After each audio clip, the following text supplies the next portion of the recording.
Health disparities and culturally competent care. Now, health status is the aggregate of all health measures for individuals in a community and includes data such as life expectancy, birth and death rates, and mortality from various diseases. An early step in performing a cultural assessment is to determine whether the patient feels an affiliation with any cultural group. Healthcare disparities are due to stereotyping, biases, and prejudice of healthcare providers. The nurse can decrease these through staff education. A disparity would be a TB is endemic in many parts of Asia, and the incidence of TB is much higher in immigrants from China than in the general U.S. population.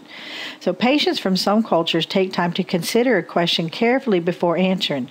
Show respect for the patient and help develop a trusting relationship by allowing the patient time to give a thoughtful answer. Basic characteristics of culture include dynamic and ever-changing, shared by all members of the same cultural group, adapted to specific conditions as environmental factors, learned through oral and written histories as well as socialization. The first step in providing culturally competent care is to understand one's own belief and values related to health and healthcare.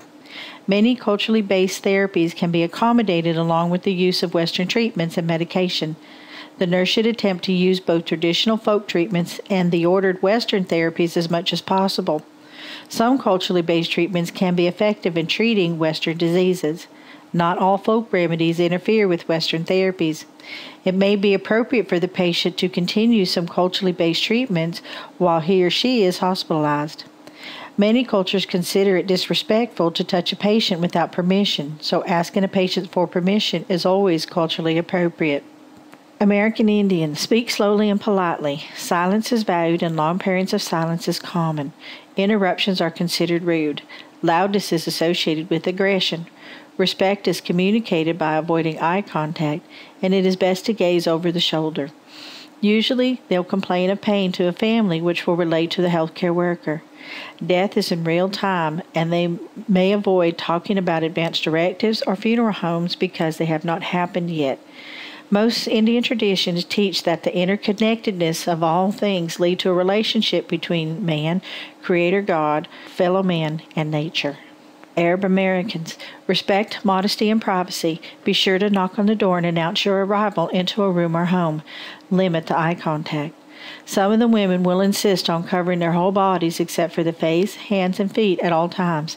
Some examinations may be done while they wear a long-sleeved gown. If they are not available, they should be allowed to use their own clothing. It is the Islamic culture and religious practice to visit the sick. Be open and understanding of visits by family members and well-wishers when practical. Burial of the body is as soon as possible within 24 hours, and this can cause difficulty if the patients require an autopsy, because if the body is to have one, then the family may get upset. Only same-sex health workers should touch the body if at all possible. African Americans respect privacy and usually will be the oldest relative to make the decision or reveal poor prognosis to a patient. In care for a dying, usually refer healthcare professionals to clean and prepare the body. Avoid using medical talk. There has been a history of African Americans being abused as experimental subjects in research, and that may prevent them from readily volunteering for research. Here's a group that says, how can you ask us to trust an institution that one generation ago would not let us in the door, and given their goals of gaining greater access to cancer care, why would they talk about limiting access to treatment at, say, at the end of life? The Tuskegee syphilis study had no informed consent, and were told that some procedures such as spinal taps were special free treatments. The study progressed until the press reported it in 1972. Now, who could imagine the government, all the way up to the Surgeon General of the United States, deliberately allowing a group of its citizens to die from a terrible disease for the sake of an ill-conceived experiment? The public health system offered the same defense offered at the Nuremberg trials. They were just carrying out orders. So be honest, and that is all that's being done for their loved one, because caring and concern as an individual will help the transition for these patients to go from a palliative to a hospice care. Chinese Americans. Eye contact avoided with authority figures as a sign of respect. Avoid male interpreters for older female patients due to modesty issues. Address older patients as Mr. and Mrs. and their last name. Use of the first name could be seen as disrespectful. They may not complain of pain, so we'll need to assess the nonverbal cues. Avoid yes and no questions because yes is considered the polite response. Main religion is Buddhism. Yin and yang cannot exist without another, and food is viewed as important in maintaining balance of yin, which is the cold, and yang, which is the hot, in the body. Imbalance is believed to cause illness. Usually we'll drink hot liquids, especially tea, when sick. Hot beverages preferred due to belief that cold water shocks the system.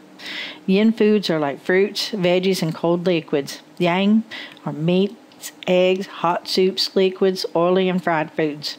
Avoid the cold drinks and keep the body warm. Many believe that people go to hospitals to die because dying at home will bring bad luck, while others believe that the spirit might get lost if death occurs in the hospitals. Cuban Americans. Usually formal at first introduction. Direct eye contact is expected. Looking away can show lack of respect or dishonesty. Discuss sensitive topics with older immediate family members. Decision-making is usually the most educated, respected, or eldest family member, which is usually a male. Recommendations of a physician usually follow due to importance of doctors within the Cuban culture. Doctors are highly respected due to education. Hospital is preferred because of the wish for medical treatment and pain management. Family will most likely want all measures taken to prolong life or make patient comfortable, and family may insist on being present at all times, including overnight. Culturally, this is important but can be firm about the flow of family traffic, and this can be done by reinforcing the need for rest periods for the patient. Filipino Americans. Important to speak slowly as they are sensitive to tone and manner of the speaker. They are respectful to elders and authority figures. Little direct eye contact, polite, and tend not to disagree. Family likes to stay at the bedside. The caring role are the women, mother of responsible daughter, or even a niece or other female relative are expected to care for the sick. May need to notify a Catholic chaplain for a patient to receive the sacrament of the sick. If diagnosis is terminal for a chronic illness, will prefer to die at home with dignity. May ask for religious medals, rosaries, or saint figurines to be near patient. Family may start crying loudly at death, and death is given very high regard. It is a spiritual event, and cremation is usually not a common practice. Japanese Americans. Typically quiet and polite and will not tend to disagree or ask questions. Very respectful to elders, and best to consult with spouse, eldest son, or eldest daughter. Family members preferred for translation, but keep in mind that they may be reluctant to share terminal diagnosis and prognosis to patient. May encounter where everyone knows the patient is dying, including the patient, yet family and patient avoid discussing the issue. For acute illness, the hospital is preferred. Home is preferred over intermediate care facility. The family may wish to stay with the patient, especially if illness is serious or terminal. Israeli Americans.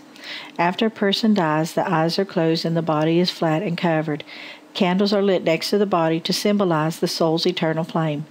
The body is never left alone until after burial as a sign of respect.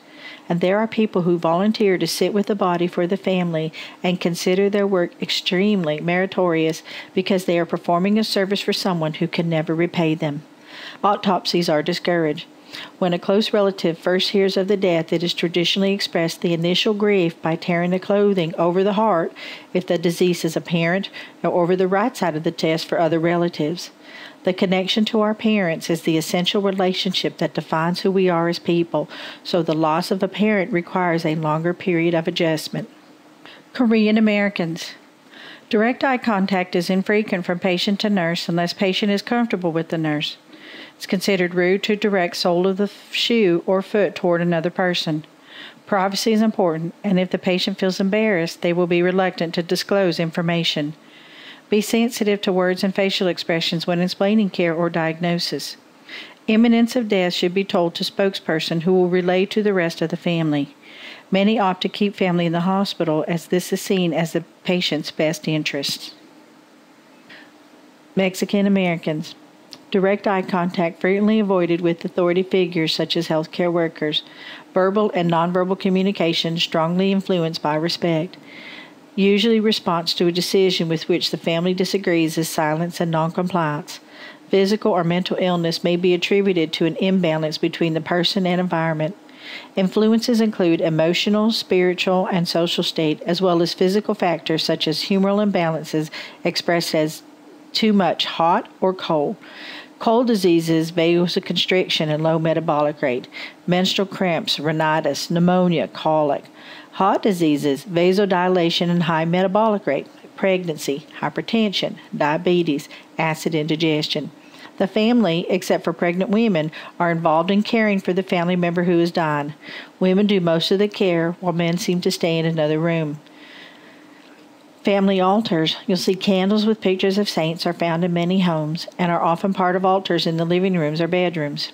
The implications. The faith and church remain powerful sources of hope and strength in the Hispanic community, especially in times of sickness. Summon the parish priest or a priest from a nearby Catholic church to come as quickly as possible in order to administer the sacrament of the sick, which is a communion, confession, and anointing occur. Pending arrival of the priest, comfort should be given by presence, prayers, and remaining at the bedside. Vietnamese Americans. Two predominant religions are Buddhism and Catholicism. Buddhists believe that as long as the mind is alert and not being in excessive pain, use of life support is helpful, as a sick person can still practice meditation and prayers. Rarely confrontational with elders, teachers, and others in authority. Usually greet with a smile and a bow. Do not shake a woman's hand unless she offers the hand first.